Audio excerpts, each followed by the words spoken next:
Alam mo, Ani, there are times, may mga pagkakataon talaga na yung budget na nakukuha natin sa Kongreso ay mas bababa sa hiniling natin gaya sa 2025. So talagang nangyayari yon.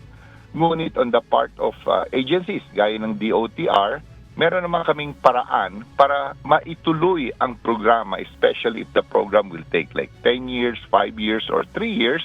Tama ka, may mga budget tayo, or rather, may mga pondo na pwede natin kunin sa unprogrammed, or may mga proyekto tayo na merong loan ito. So habang kulang or walang pondong naibigay kunyari ang ating Kongreso, we could get a certain amount from the loan proceeds. So suma total nito, Ani, tuloy-tuloy ang programa. Maybe mapabagal ng konti, maybe yung achievement for the year will not be as high as we expect. But definitely, tuloy ang programa ng DOTR. Alam mo naman, yun ang utos sa atin ng ating Pangulo, and these are programs na makakatulong sa ating mga mananakay. Okay. Yusek Andy, pwede bang banggitin nyo kung sakasakali, ano yung mga proyekto na pwedeng tamaan nito po? Alam mo, marami kaming programs, like sa rail, yung sa mga subway natin. Tapos meron tayo dito sa aking parte, sa road. Meron tayong project dito ng mga modernization ng modern vehicles.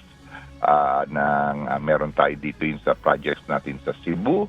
Meron tayo sa Davao.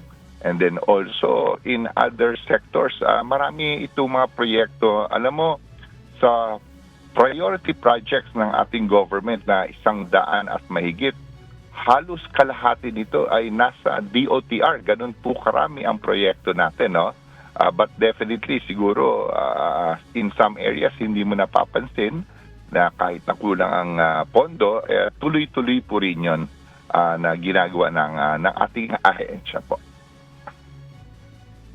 Okay. So kung maaantala man, mga ilang taon kaya ang pagkaantala nito, ASEC, ay Undersecretary Andy? Yeah, depende yan. Sometimes hindi mo period para mararamdaman matapos kasi pwedeng... Sometimes, Ani, hindi mo mararamdaman kasi pwedeng bawiin yung pagkabagal sa taon na to the following year. Ika nga, there are times, may mga panahon na pwedeng bawiin yung pagkabagal ng isang taon. But definitely, kung meron talagang pagbababa ng budget for the year or sometimes parang nasisiro ika nga, talagang pwedeng umabot na mga 1 year ang delay na mga ito. Ngunit, sabi ko nga earlier, talagang kailangan ituloy natin ito. Gaya itong sa topic natin, sa modernization, yung Public Utility Vehicle Modernization or tawag na PTMP, hindi namin nakabit yung budget na gusto namin. Ngunit, we always work with whatever is given to us. Dahil meron naman po tayong paraan na pwede muna tayong mag-focus sa isang bagay para po maituloy yung ating programa.